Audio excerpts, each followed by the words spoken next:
কাঠ ফাটা রোদে লম্বা লাইনে অপেক্ষা, জ্বালানি সংকটে বাড়ছে গ্রাহকের ভোগান্তি। কিছু ফিলিং স্টেশন বন্ধ থাকায় বাড়তি চাপ।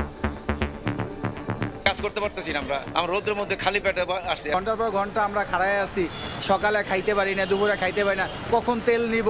অফিস থেকেও প্রেশার থাকে, তেলের পাম্পও চাপ থাকে। ভোর 4টার সময় এসে দেখি যে আমার প্রায় 1 কিলোমিটার লম্বা লাইন অলরেডি হয়ে গেছে। এটার কোনো একটা সমাধান নাই, এটা একটা সমাধান আমরা চাই। বেশি বেশি তেল নেওয়ার প্রবণতা থেকে আমাদের দেশের এই ক্রাইসিস। বিকল্প উৎস থেকে জ্বালানি সরবরাহ স্বাভাবিক রাখার দাবি মন্ত্রীর। কালোবাজারি ঠেকাতে চলবে অভিযান। সরকার সম্ভাব্য সকল উৎস অন্বেষণ করে দেশে সব ধরনের তেলের স্বাভাবিক সরবরাহ অব্যাহত রেখেছে। গত মাসের সমন্বয় করে আমরা দাম বাড়াই নাই, আগামী মাসে আমরা দামের উপরে কাজ করছি। এবার অন্যান্য শীর্ষ সংবাদ।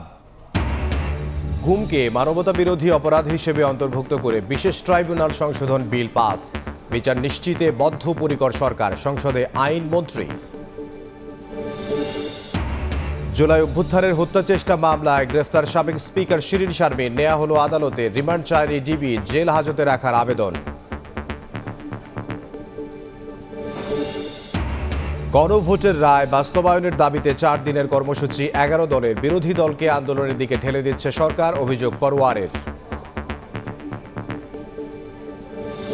প্রথমে জ্বর হয়েছিল, জ্বর থেকে হাম হয়েছে। বাচ্চার তো খুব সিরিয়াল অবস্থা, কি যে করবো না, তো কোনো উপায় দেখতেছি না।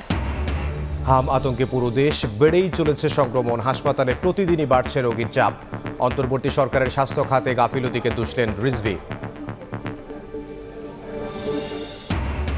এবং হরমুজ প্রণালী খুলতে মঙ্গলবারের সময়সীমায় চূড়ান্ত হুঁশিয়ারি ট্রাম্পের। সেতু, বিদ্যুৎ কেন্দ্র ধ্বংসের হুমকি। ইসরায়েল ও কুয়েতে ইরানের হামলা, পাল্টা আক্রমণ তেল আবিবের।